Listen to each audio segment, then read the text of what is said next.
firstly, thank you for making it. I really, I feel like this subject, plants for boundaries and for reboundaries, and is just an ever evolving subject, which I think, like herbal medicine, I keep learning more about it. And I feel like this subject is relevant to different times, different situations. So I think in that way, just this time of year feels like a good time to talk about plants to help support boundaries. I think, this time of year, many of us experience kind of being kind of knocked or stretched, or boundaries are kind of degraded. There's like the difficult or complex family dynamics, and then the cultural pressures that can just really drain us. And then, oftentimes we use alcohol as like a social lubricant, which can make us that much more porous. And then it's sort of this vicious cycle. So this can be a good time just in that that reflective time too, between, the holidays and New Year's and all that, where there's just like a lot churning. And then we're thinking about how we want to step into, the next year, into 2023. It's a potent time to kind of think about what tools or what kind of alliances you want to make for the new year. So, all right. So in our short time together, I just wanted to discuss the sort of physical, energetic, and practical application of herbal medicine for boundaries, because plants are very dynamic beings. So they can really support us in a lot of different ways. And they can also just be excellent companions for that dance between, interconnection and autonomy, which is really just the sort of backdrop of what boundaries are, and kind of why we need to re-engage with that concept. So, and I just wanted to say too, before I forget, for questions, if you all could just drop them in the chat, and then at the end, I'll take a look, and then we can have more of a dialogue at the very end. So I just wanted to say that for a little housekeeping. So I think it's important to define our terms. So what is a boundary? And there's so many different ways to consider that concept, but in the kind of like human terms or the human world, boundaries can be parameters, they can be fences, they are often imagined. So if we think about like a boundary between like two different states, it's a sort of psychological barrier between one thing and another. And oftentimes boundaries, or these barriers or perimeters, are guarded or maintained. And I think those two ideas of guarding and maintaining are important, because sometimes we obviously want to be able to do that for our own boundaries, right? And then there's other examples in the sort of non-human created world, the sort of, natural world, quote unquote, where boundaries are more like membranes, or places where one ecosystem merges with another. They can be transitional spaces, so they're often pretty fluid or changing. And just to say that too, when two ecosystems come together, that sort of edge that's between them is often very fertile. There's a lot of biodiversity. Often the boundaries between, like farmlands, those kind of wild spaces are rich with herbal medicine, just plants. And one of the words for kind of witch or hag, Hagazusa, is the one who lives off the edge. So it's a fertile place, a kind of magical place too. So boundaries in these terms are edges where we meet and exchange. So there's more of a dynamic, or maybe more positive sort of connotation that's about like learning and creation and exchange. So because herbal medicine is one part plants and one part the body, I get a lot of inspiration from the body for insights into these concepts, especially about kind of structures or how humans kind of think about their world. So I just want to get a little bit sciencey, just to get a little bit more of a context to how I think about boundaries. And I also just wanted to say that we already hold the wisdom of the boundary within our cells. And I think that can be really empowering when we think about all the things that are going on in our bodies, all the functions, all of the wisdom that we can tap into when we're kind of feeling confused or feeling like we need to find new resources, that we can really look to just the basic functions of our bodies, honestly. So the skin and the internal mucous membranes have so much to teach us on the subject of boundaries. The skin, is our largest organ, and its job is to protect us and to hold us together. So while it's kind of holding us in and creating a barrier, it's also very porous, and the skin is constantly growing, constantly shedding. So there's this very dynamic kind of building up and breaking down process, even as it exists as a barrier. So the skin also takes in, so it absorbs. So things that we put in our skin, obviously fat in the moon is things that you put on your skin go into your body, but it also excretes. So the skin is one of our largest detoxification organs. So internally, the sort of skin is the mucous membrane. So inside of our mouths, inside of our noses, in our guts, these membranes also act as barriers between our bodies and the world, because we are shaped, we're donuts. So, we have the outside and then the inside through our mouth, all the way through our anus is where we meet the world still. So the integrity of the mucous membranes, especially in our guts, is very key to our overall health and digestion.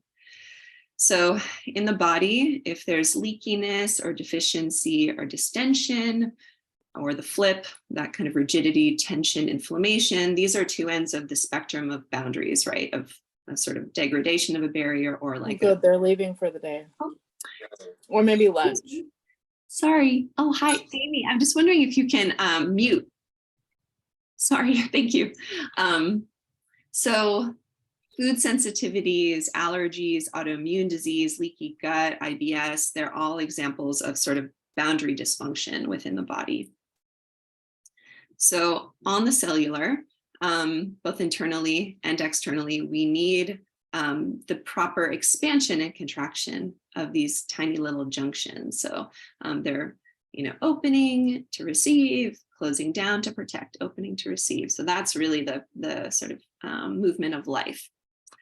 So the healthy expansion and contraction of these junctions, they need a few things to properly work and maintain a healthy boundary. And that one is kind of like the mechanical function. All the parts need to work. 2, proper nutrients to provide the building blocks for the cells in the tissue. 3, good communication between the cells and the rest of the body. So there's a lot of exchange and communication on the cellular molecular level. And then the wisdom to know when to expand and when to contract. So this is all like happening on the cellular, like every part of your body this is happening for you to be walking around in the world. So these are pretty juicy metaphors, I think.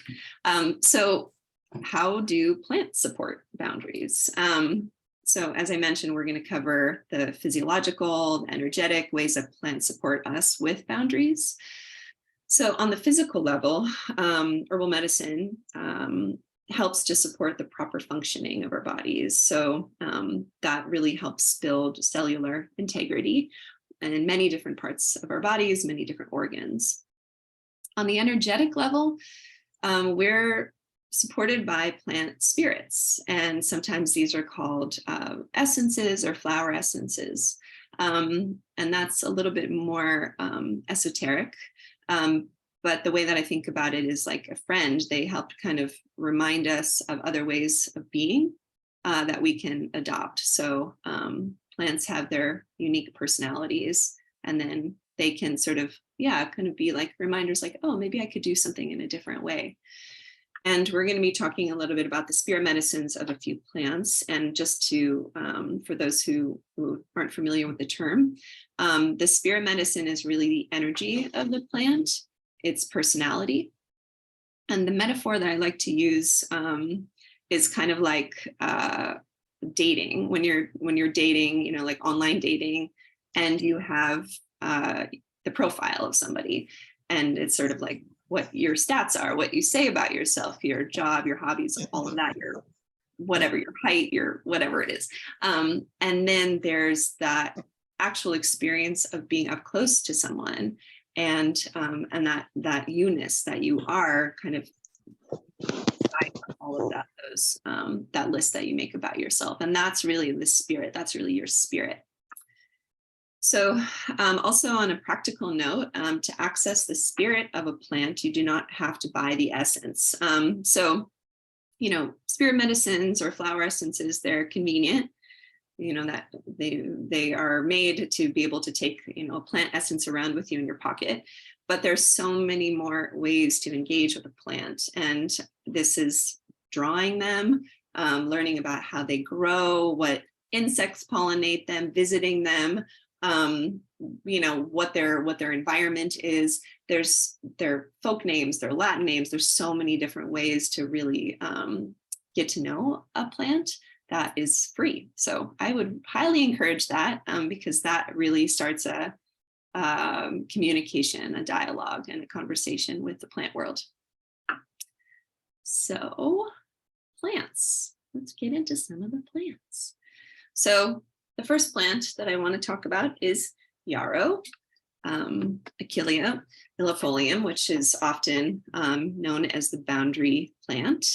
And yarrow really on the energetic. So I'm going to talk about the sort of energetic, the spirit medicine, as well as the sort of physical attributes of these plants, because they're very interconnected, which I think is really interesting. So yarrow is really good at supporting the integrity of the boundary itself. So the kind of fence. So this plant is really good for that, maintaining and strengthening, not necessarily guarding, but maintaining and strengthening a boundary when it's necessary. So just a note on that, maintaining a fence is, you know, work. So there can be a lot of benefits to maintaining the fence, but the other plants we're going to be talking about sort of it's more of like a holistic picture of boundaries, because I think sometimes, you know, we get kind of focused on like what the fence is, but there's other approaches that plants are really clever at sort of showing us on where we end and another begins. And then on the physical level, yarrow has amazing properties as an astringent. So that basically helps to sort of tighten tissue. So it makes it an excellent wound healer. It sort of brings the cells together so they can properly repair. It tightens weak and distended vasculature, really excellent for hemorrhoids, used to staunch bleeding. So that kind of tightening, you know, you can kind of feel that, like, that's yarrow. It's like tighten that boundary and kind of like, you know, re-knit. So how to work with yarrow? So you can work with yarrow internally and externally. So internally, you can make a tincture and take that. You can use the fresh crushed herb if you get a cut. Oftentimes, if you have some yarrow, you can crush it up and put it on a bleeding cut, and it will help to staunch the bleeding. You can infuse yarrow into oil and make a salve from it to use topically. And you can also make a tea, both to use topically if you get a cut. It's antimicrobial, but also helps with wound repair.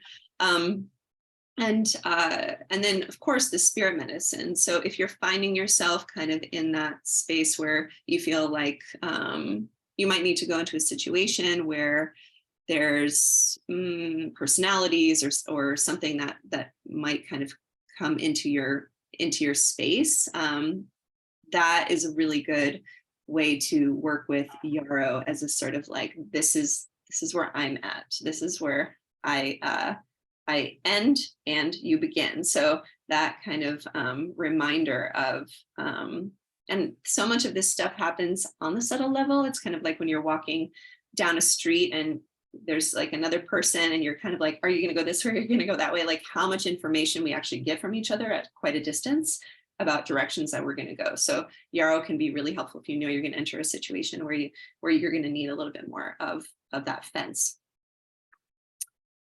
Okay. Next plant, madrone. Madrone. This tree grows around where I live. Very beautiful. And also the spirit medicine in Beam, in our highlighter, our Fat in the Moon highlighter Beam. And the energetic of madrone that applies to boundaries is it really helps us stay centered, even when there's influential winds blowing. So that can be obviously very helpful when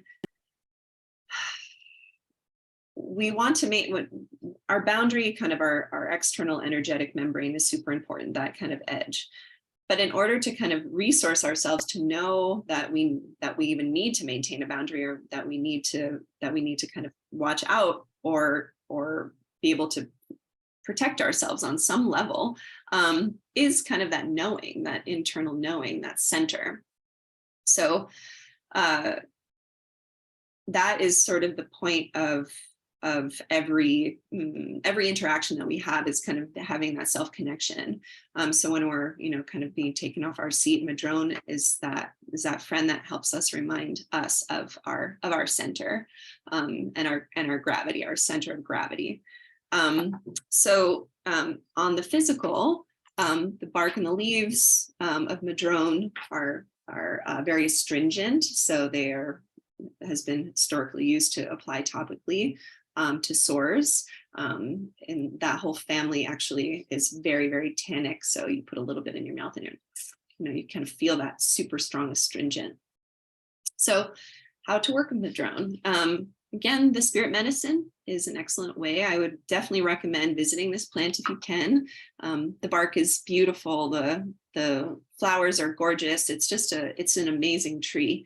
And it grows all up and down the California and Oregon coast. So if you're on the West Coast, pretty easy plant to find. So I would also recommend that working with madrone in a journaling process.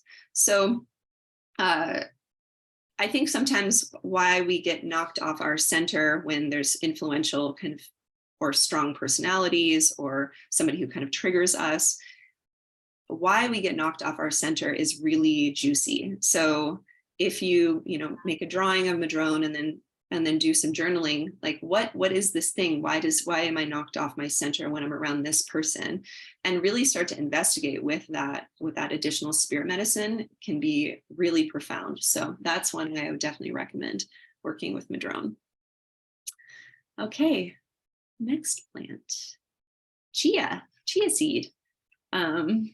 This you might already have in your kitchen, which is really nice to be able to go straight to a plant and incorporate it pretty easily. It's pretty easy to find. So on the energetic, there's so much that we can learn from how a plant looks and how a plant acts or how it grows. So if you think about the chia seed, when the chia is put in water or juice or whatever, there's this sort of mucilage that starts to expand. And so the way that chia is helpful for boundaries is it helps push our energy out. So that gives us this sort of like nice mucilaginous cushion to kind of operate in the world with. So we're sort of protected and nourished by our own energy. And for me, for teaching, I often sort of evoke the spirit medicine of chia because it really helps to kind of push out. It helps me to meet the rest of the world, or to meet the rest of a person. If I'm working with a client, that's also a spirit medicine I work with, to be able to kind of really push myself out and kind of be that nice cushiony edge for another energy to be met. So this on the physical level, chia is very nutrient rich. It contains fatty acids, but it also, that mucilage can really help when we're for basically bringing moisture to the mucous membranes, bringing that slip. So that can be very soothing. It can really help to sort of, if you're feeling kind of withered, I guess that's the only word that's coming to mind, can really help with maintaining that moisture and that hydration and that cush. So really excellent plant and herb for on the nutrient level, but also on the medicinal level. And then how to work with it, right? How to work with chia. You can incorporate chia into your diet. So make a drink if you know you're going to be out in the world and you might kind of get that withery feeling just from a lot of, I don't know, demands or certain energies or just kind of being out all day long, which can be exhausting and kind of, especially in a city where there's just like a lot of stimulation. The chia, both on the nutritional level, but also on that energetic, can really help you kind of keep that, your own energy strong. So, all right. And also really excellent for the intestinal tract. So it does contain a lot of fiber. So those who have IBS might want to just be a little bit more cautious with chia and not go totally wild with it. And then the last plant, last but not least, is St. John's wort and Hypericum perforatum. So this plant isn't always thought of as a boundary plant, but I think of it as relevant to these times because it's more known for wound repair. But the key term with St. John's wort is rupture. And so St. John's is an excellent plant for repair from rupture, whether that's sort of emotional or physical rupture. So externally, St. John's is used to repair the skin when there's rupture from physical trauma, burns, cuts, bruises, infections. It can be rubbed into the skin to ease sore muscles, really helps with letting the skin kind of repair, but also move and groove. Really good for nerve pain. So, has the ability on the topically to help with repair from cuts and more superficial wounds, but also can go on a deeper level. Internally, when taken as a tea or tincture, this plant is really excellent for sort of situational depression. So when there is an external disruption or rupture in one's life that tears something open emotionally, and there are many layers to the psyche as well as to the physical body. So, wounding can happen on different depths, but St. John's is really excellent for those sort of situational depression that comes from a particular event. So, and then how to work with St. John's wort. So the spirit medicine, obviously, actually the spirit medicine of St. John's is in the highlighter glow, like the sun. So you can work with that plant in that way. I would also say, just on the magical level, harvesting St. John's at solstice time is when it is the most magically potent. So that comes from Slovenian tradition, but many other traditions, that is sort of when St. John's has the most energy from the sun. So, and then the tincture can be used for both internal use as well as external use. And it can also be infused into oil to be used topically on the skin or made into a salve. And so all of these plants too, if you're interested to learn more and feel like they might be good for you, I would definitely recommend having a relationship with a local herbalist to make sure that there's no contraindications. But just working with these plants on the energetic level, on the spirit level, just literally looking them up, looking at pictures of them where they grow, can really go a long way. It's surprising, actually. So yeah, so thank you. I will be happy to take any questions. Let's see, are there questions? Da, da, da, da, da. And if you haven't put any in the chat, I actually don't see any in the chat. Feel free, because we're a small group, if you want to just use your voices. I'd love to hear them.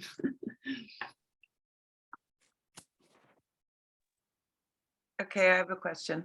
Yes, hi. Hi. So yarrow, and I was just curious, you were talking about it with using it energetically, how for just maintaining boundaries, going into situations or whatever, how would that be best used for the plant? Like just I know imagining the plants and its medicine, but how else? Yeah, Say I was going somewhere tonight and I thought, okay, there's a couple people there that might trigger me, blah, blah, blah, blah. How would you suggest using it that way? Well, I mean, if you have the plant around you, that would be my first recommendation, just to hang out with the plant, smell it. That is really powerful because there's so much communication that's happening with the scent of a plant, how it's growing, where it's growing. There's just richness there. So if you can't do that, and also, I don't know if you have Zlata Baba, but we do have the spirit medicine of yarrow actually, and Zlata Baba, the lip paint. So that's really good if you're going out for a night on the town. But other than that, I would just say drawing the plant. So looking up a picture of the plant, drawing it, maybe writing a few. I think journaling is actually a really powerful way to work with plant spirits. So even if you're looking at a picture and you start to kind of, just free write, that can be a really powerful way to kind of imprint on your psyche some conversation. So I think that that can be really, really helpful. That would be kind of where I would begin if you don't actually have the plant around. I do have it around where I live, and I love it, but I also thinking now, there's different kinds, right? So does is it the general family? They all have their unique personalities, but I would also say that of the plant that's growing near you. So plants that grow near us, there is a sort of resonance with their location, the things that are influencing you, the things that are influencing the plants are the same. So if you have a plant that's close to you, all of the things that I'm saying are just at the beginning. I think really we have an opportunity to have more direct one-on-one conversations with plants that grow near us. So that might actually be a really interesting thing if you have the plant there, to go out and interact with that particular plant and see if you get any other insight around boundaries in particular. But yes, there are sort of nuances to different yarrows. That's what I would say. Yeah, I love that. Okay, great. Thank you. Thank you. Any other questions? I've got a question. I want to know what your thoughts on about harvesting certain plants that are considered like invasive species. The ecosystem that I live in, St. John's Wort, is considered a noxious weed, and so like, what are your thoughts on like the ethics of harvesting a plant that's invasive in a certain ecosystem? The ethics of that. I mean, weeds are basically one of my favorite categories of plants. They're there for ecosystemic reasons. So I think we have a frame of invasive, but also these plants are coming into degraded landscapes oftentimes that, humans kind of created the conditions. So that's a whole other philosophical sort of conversation. But I think the weeds are very generous. So where I live, St. John's Wort is also considered a noxious weed because when cattle eat St. John's Wort, it makes them super photosensitive. So farmers will just like spray, Roundup on it all day long. So we actually do work with local farms and like large farms, like cattle spaces and things like that, to be able to harvest the St. John's wort from their land. So there's not a need necessarily to spray, noxious chemicals into the ground. So I would just say, as far as where you're harvesting, if you are harvesting weeds, you just want to make sure that it's in an area that's not toxic. But I think if we can use the medicines of plants that are abundant, that is what's up. So that would be my take. Cool, thanks. Thank you. Any other questions? Oh, here, sorry, I'm just seeing the chat. All right, thanks. I'm curious if we can work with you or team for some Indua. Yes, I was taking clients, so I still take clients more sparse ways, but you can email us and then maybe I can point you in the right direction if it doesn't work with working with me. But I think, in the next couple of years, I would love to do more herbal medicine work with clients. So, but I really love teaching. I think in that way, there are so many great local herbalists out there. So I think if I can teach, then there's one part of just being able to educate people and see how they can kind of start to approach herbal medicine within their own lives and their own kitchens and stuff too. So thanks for the question though. Any other thoughts or questions? I have one more about, Yes. Sometimes chia for me, it feels like, I don't know if when I put it in smoothies or tried to make something and let it sit and expand, maybe it's constipating, or maybe I don't let it sit for long enough, or maybe I use too much. I play a little bit with that, but then I kind of just stopped using it because I don't want that to happen. I thought maybe it's too much or something. Definitely. Anything to say around that? Yeah, because I think, when we make like a whole chia pudding, that's like actually a lot of chia. Yeah. So one way that I like to eat chia and work with chia, if people don't really like that texture, because sometimes that slime isn't, everybody's cup of tea, is actually just adding a small handful into like a big thing of nut butter. And then you can eat it, and adds a little crunch, but you're not like doing the whole, 12 ounces of a seed. Because it can be a lot for a lot of people's digestion. So it doesn't necessarily need to be expanded before consuming it, because it should, I was thinking that maybe it was drawing the moisture from my body, but by the sound of it, it's actually helping produce the mucilage and the slip. Yeah, I mean, you don't need it to be, because your body's going to break it down a lot of different ways. So you can definitely consume chia and get the benefits, even if it's not expanded before. But then just having less, even if you want it in your smoothie, just doing a lot less, because a lot of these plants, these herbs are potent. So we can sometimes go overboard with them. So Okay, thank you. You, Rachel? yes. I'd like to share something with you. I was watching one of your podcasts in the summer when you were talking about making a salve.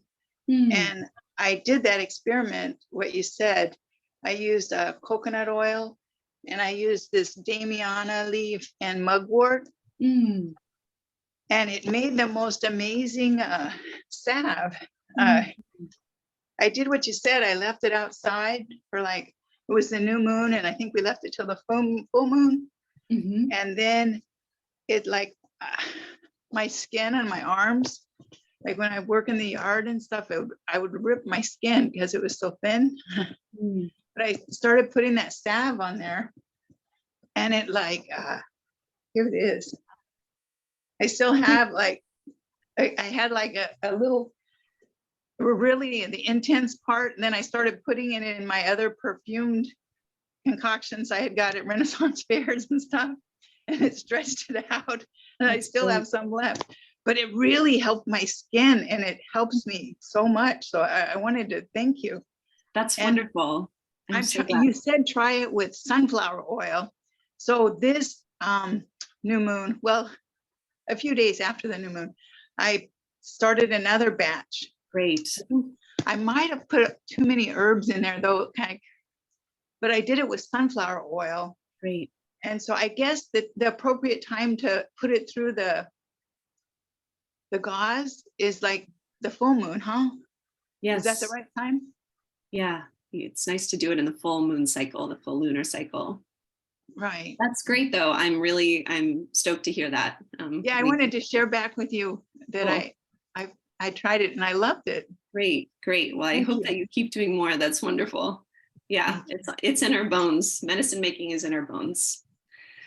Well, thank you everyone so much for your time, and look forward to the next Herbal Live in January. If you all have ideas or thoughts or feedback, please email us at marketing@fatinthemoon.com. And yeah, and Happy New Year. Happy New Year. Thank you. Thank you. Take care, Bye. everyone. Take care. Bye-bye. Bye-bye.